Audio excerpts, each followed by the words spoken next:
Tonight, the mayor descends on the Castries market with checks in hand to facilitate the Castries market redevelopment project. CXC to consider a petition for the resitting of CSEC mathematics exams. And St. Lucia could ditch the Antigua-based Eastern Caribbean Civil Aviation Authority, ECA. That's according to Minister Guy Joseph. The details of these stories and more are coming up.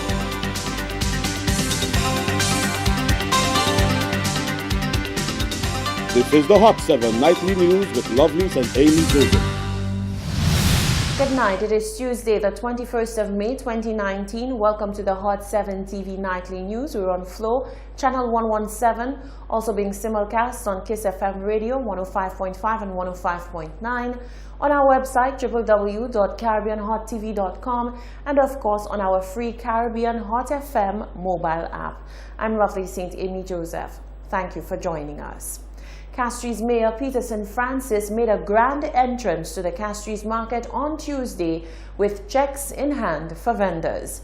Each market vendor received $500 as part of the Castries Market Redevelopment Project Phase 1. Effective Monday next week, the Provisions Market vendors will be temporarily relocated to the old fire station headquarters site on Jeremy Street. The necessary preparations, including installation of security lockers and washroom facilities, are now complete. Vendors are also ensured 24-hour security, proper lighting, and other amenities at the temporary site. The mayor says the aim is to ensure proper accommodation and market access for vendors, recognizing that they are important players in trade and national development. We are going to compensate you to go down there. I saw this morning in the news, somebody said from here to the fire station there, $500. Well, the economy is doing well. We have done that to ensure that when you go down there, your trays, your tents, whatever you're going to use to sell is presentable. We do not want anything to go down there. You all know how I feel about these things. So we want you to make an impression when you go down there. People could come shop in a very nice and caring environment. Meantime, the mayor says the CCC will clamp down on the issue of trays indiscriminately left on sidewalks. We do not want vendors to be leaving their trays and the thing all over the place. We're going to collect it. The people on the sidewalk presently leave these boulders. We started, they stopped, and it's worse now. We will start collecting these old trays you all leave that night. Incidentally, one of the vendors was arrested on Friday night because St. Lucians believe they could do what they want, when they want, and how they want. The holiday taxi operators have also been relocated to the left side of the William Peter Boulevard on cruise ship days, as well as to the Canaries bus stand adjacent to the Leclerc bus stop. Motorists and the general public are encouraged to monitor the various traffic and directional signs posted for public safety. The Castries Market Redevelopment Project will be officially launched next week. It encompasses a state-of-the-art food court, high-end air-conditioned restaurants, a craft market, box park, viewing tower, entertainment area, meat and fish depots, and duty-free shopping boutiques, and much more. In other news, the Caribbean Examination Council, CXC, is to consider a petition calling for all students to resit the 2019 CSEC math exam following serious breaches of the examination regulations. That's according to a representative from the Barbados-based institution. It is unclear who launched the petition that has so far gained 5,085 signatures, more than 60% of the 7,500 signatures required. Last week, CXC announced that it was investigating a breach in the examination security in Trinidad and Tobago, where students were said to have used mobile phones and textbooks during the exam. A summary of the petition read, "It would be unfair if these students are allowed a free pass and equally unfair if only selected schools or students are allowed to resit the supplementary exam. The extent to which the exams could have been scanned and shared not only nationally but regionally is unfathomable. Given the conditions and circumstances, the petition states that it is only fair and just that all students in the entire region resit the supplementary mathematics exam, which could be done before the end of the exam period, which is the 6th of June 2019. Civil Aviation Minister Guy Joseph laments the continuous challenges faced by the Antigua-based Eastern Caribbean Civil Aviation Authority, ECA. Joseph says ECA is making it difficult for airlines interested in operating in the region to acquire the requisite licenses needed to do so. Rochelle Gonzalez reports. Could St. Lucia be considering a discontinuation of relations with the Antigua-based Eastern Caribbean Civil Aviation Authority, ECA? Well, according to Civil Aviation Minister Guy Joseph, this could very well be the next step. During a Monday morning press briefing with the local media, Joseph expressed frustration with ECA, stating that the authority is making it difficult for airlines interested in operating in the region to acquire the requisite licenses needed to do so. Presently, with my department, we are working on a couple of areas where if an American-based airline wants to operate in St. Lucia, they would need certified TSA persons to do their baggage handling and things of that nature.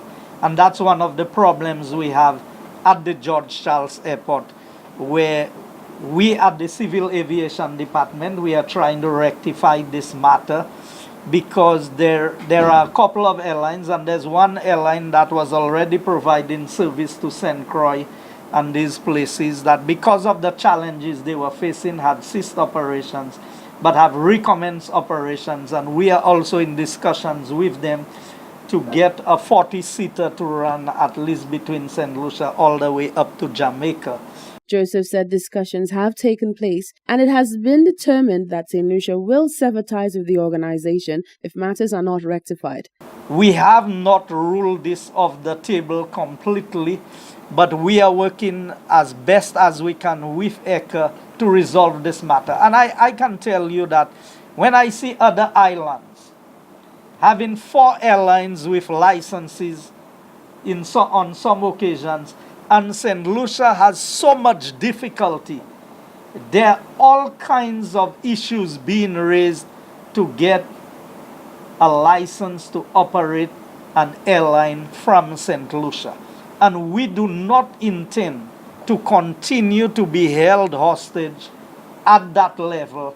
If this matter is not being addressed, then the government of St. Lucia will be forced to act on its own behalf to take the necessary steps to address the concerns that we have. Joseph said a few airline representatives who have shown interest in St. Lucia continue to come to him to highlight the difficulties they are facing in the attempt to acquire basic licenses from ECA. Reporting for Hot 7 News, I am Rochelle Gonzalez. Thank you, Rochelle. Fresh off the heels of St. Lucia Jazz in collaboration with Jazz at the Lincoln Center, the St. Lucia Tourism Authority will launch the rest of the St. Lucia Summer Festival in its second largest Caribbean market, Trinidad, on Friday, the 24th of May.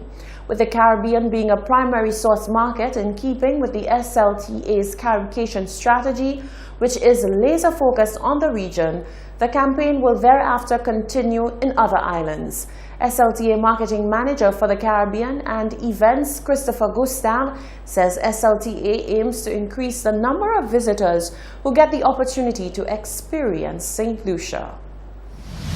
St. Lucia, as you know, is a very beautiful island. We have world-class accommodation, we have some of the best natural attractions available, and St. Lucia is probably one of the leading destinations for Caribbean travelers to come to.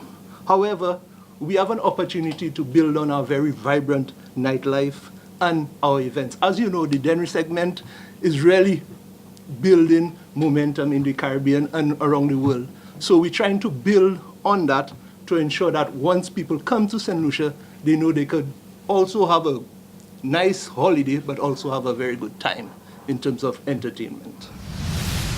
SLTA Senior Marketing Manager Jackie Mathray says there has been a major effort to market St. Lucia as the events capital of the Caribbean, and she says the relationship with Trinidad has been strong and fruitful.